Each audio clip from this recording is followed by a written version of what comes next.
ದೇವರು ನಿಮ್ಮಿಂದ ಏನನ್ನಾದರೂ ಹಿಂದಕ್ಕೆ ತೆಗೆದುಕೊಂಡಾಗ ಅವನು ನಿಮ್ಮನ್ನು ಶಿಕ್ಷಿಸಿದ್ದಾನೆಂದು ಭಾವಿಸಬೇಡಿ. ಅವನು ನಿಮ್ಮ ಕೈಯನ್ನು ಮುಕ್ತಗೊಳಿಸಿದ್ದಾನೆ ಎಂದರೆ ಮೊದಲಿಗಿಂತ ಉತ್ತಮವಾದದ್ದನ್ನು ನೀಡಲು ಪ್ರಯತ್ನಿಸಿದ್ದಾನೆ ಎಂದು ಅರ್ಥ ಮಾಡಿಕೊಳ್ಳಿ. ಅನಾವಶ್ಯಕ ಚಿಂತೆ ಮತ್ತು ಭಯವು ಒಂದು ಕಾಯಿಲೆಯಂತೆ. ಅದು ನಿಮ್ಮ ಆಧ್ಯಾತ್ಮಿಕ ಶಕ್ತಿಯನ್ನು ಕುಗ್ಗಿಸುತ್ತದೆ. ಈ ಜಗತ್ತಿನಲ್ಲಿ ನೋಡಲು ಅನೇಕ ಸುಂದರ ಸ್ಥಳಗಳಿವೆ, ಆದರೆ ಅತ್ಯಂತ ಸುಂದರವಾದ ಸ್ಥಳವೆಂದರೆ ಮುಚ್ಚಿದ ಕಣ್ಣುಗಳಿಂದ ನಿಮ್ಮೊಳಗೆ ನಿಮ್ಮನ್ನು ನೋಡಿಕೊಳ್ಳುವುದು. ಅವಮಾನಕ್ಕಾಗಿ ಸೇಡು ತೀರಿಸಿಕೊಳ್ಳುವುದು ಜಗಳ ಅಥವಾ ಹೋರಾಟದ ಮೂಲಕ ಅಲ್ಲ, ಆದರೆ ಶಾಂತಿಯ ಯಶಸ್ಸಿನ ಮೂಲಕ. ಸೋಲು ಮತ್ತು ಗೆಲುವನ್ನು ಮೀರಿದ ವ್ಯಕ್ತಿಯು ಇತರರ ಗೆಲುವಿನಲ್ಲೂ ಸಂತೋಷವನ್ನು ಅನುಭವಿಸುತ್ತಾನೆ. ಬೇರೆಯವರು ಹೇಳುವುದನ್ನು ಕೇಳಿ ಯಾರನ್ನಾದರೂ ಅಪಾರ್ಥ ಮಾಡಿಕೊಳ್ಳಬೇಡಿ. ವಿಷಯದ ಬಗ್ಗೆ ತಿಳಿದುಕೊಳ್ಳುವವನೇ ಬುದ್ಧಿವಂತ ಎಂದು ಅರ್ಥ ಮಾಡಿಕೊಳ್ಳಿ. ಈ ಜೀವನದಲ್ಲಿ ನಾವು ಬಹಳಷ್ಟು ಪಡೆಯುತ್ತೇವೆ. ನಾವು ಪಡೆಯಲಾಗುವುದನ್ನು ಲೆಕ್ಕ ಹಾಕುತ್ತೇವೆ. ನೀನು ನಿನಗೆ ಬೇಕಾದದ್ದನ್ನು ಮಾತ್ರ ಮಾಡು, ಆದರೆ ನಾನು ಬಯಸಿದ್ದನ್ನು ಮಾತ್ರ ಅದು ಸಂಭವಿಸುತ್ತದೆ. ನಾನು ಬಯಸಿದ್ದನ್ನು ಮಾತ್ರ ನೀನು ಮಾಡು, ಆಗ ನಿನಗೆ ಬೇಕಾದುದನ್ನು ಮಾತ್ರ ಅದು ಸಂಭವಿಸುತ್ತದೆ. ದುಃಖವು ನಿಮ್ಮ ಉತ್ತಮ ಸ್ನೇಹಿತ, ಏಕೆಂದರೆ ಅದು ನಿಮ್ಮನ್ನು ದೇವರನ್ನು ಹುಡುಕುವಂತೆ ಮಾಡುತ್ತದೆ. ಕರ್ಮವೆಂದರೆ ಮನುಷ್ಯನ ಪ್ರತಿಯೊಂದು ಪರಿಸ್ಥಿತಿಯಲ್ಲಿಯೂ ಕಟಾವು ಮಾಡಬೇಕಾದ ಬೆಳೆ. ಆದ್ದರಿಂದ ಯಾವಾಗಲೂ ಉತ್ತಮವಾಗಿ ಯೋಚಿಸಿ. ಸಮಯ ಎಂದಿಗೂ ನಿಲ್ಲುವುದಿಲ್ಲ. ಇಂದು ವಿಷಯಗಳು ಕೆಟ್ಟದ್ದಾಗಿದ್ದರೆ ನಾಳೆ ಖಂಡಿತವಾಗಿಯೂ ಒಳ್ಳೆಯದಾಗುತ್ತದೆ. ನಿಸ್ವಾರ್ಥವಾಗಿ ಕೆಲಸ ಮಾಡುತ್ತೀರಿ, ಅದು ನಿಮ್ಮ ಕೈಯಲ್ಲಿದೆ. ನೆನಪಿಡಿ, ಕೆಟ್ಟ ಜನರು ವಿವರಿಸುವ ಮೂಲಕ ಅರ್ಥ ಮಾಡಿಕೊಳ್ಳುತ್ತಾರೆ. ಕೊಡಲು ವಾದಕರು ಮಹಾಭಾರತವನ್ನು ಎಂದಿಗೂ ಅನುಮತಿಸುತ್ತಿರಲಿಲ್ಲ. ಜೀವನದಲ್ಲಿ ಸಂಪೂರ್ಣ ಸಂತೋಷದ ಹೆಸರು ದೇವರು. ಇಲ್ಲಿ ಯಾವುದು ಅಸಾಧ್ಯವಲ್ಲ. ಒಂದು ನಿಮ್ಮ ಕಂಪನಿ ಕೆಟ್ಟದ್ದು ಅಥವಾ ನಿಮ್ಮ ಕರ್ತವ್ಯ ಕೆಟ್ಟದ್ದು, ಇದು ಸಮಯದಿಂದ ಸೋತಿಲ್ಲ ಅಥವಾ ಗೆದ್ದಿಲ್ಲ, ಆದರೆ ಅದು ಕಲಿತಿದೆ.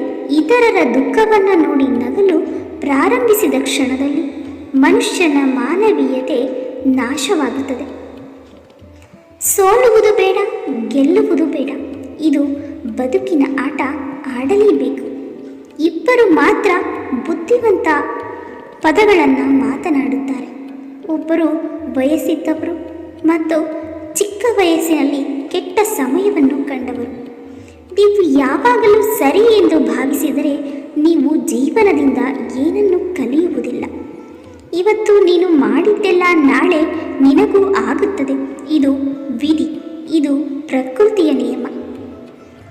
ಸಮಯ ತಿರುಗಿದಾಗ ಎಲ್ಲವೂ ಬದಲಾಗುತ್ತದೆ. ಆದ್ದರಿಂದ ಒಳ್ಳೆಯ ಸಮಯದಲ್ಲಿ ಹೆಮ್ಮೆ ಪಡಬೇಡ ಮತ್ತು ಕೆಟ್ಟ ಸಮಯದಲ್ಲಿ ತಾಳ್ಮೆ ಕಳೆದುಕೊಳ್ಳಬೇಡ. ಬುದ್ಧಿವಂತರು ಮೌನವಾದಾಗ ಮತ್ತು ಮೂರ್ಖರು ಮಾತನಾಡಲು ಪ್ರಾರಂಭಿಸಿದಾಗ ಕುಟುಂಬ ಮತ್ತು ಸಮಾಜ ಎರಡು ಹಾಳಾಗಲು ಪ್ರಾರಂಭಿಸುತ್ತದೆ. ಈ ಜನರ ಬಗ್ಗೆ ಯಾವಾಗಲೂ ಜಾಗೃತರಾಗಿರಿ. 1. ನಿಮ್ಮನ್ನು ಹೊಗಳುವವರು. 2. ನಿಮ್ಮ ಮುಂದೆ ಒಳ್ಳೆಯದನ್ನು ಮಾತನಾಡುವವರು. 3. ನಿಮಗೆ ಅಗತ್ಯವಿರುವಾಗ ದೂರ ಆಗುವವರು. 5. ನಿಮ್ಮನ್ನು ಅರ್ಥ ಮಾಡಿಕೊಳ್ಳದವರು ಮತ್ತು ಅರ್ಥ ಮಾಡಿಕೊಂಡ ಹಾಗೆ ನಟಿಸುವವರು.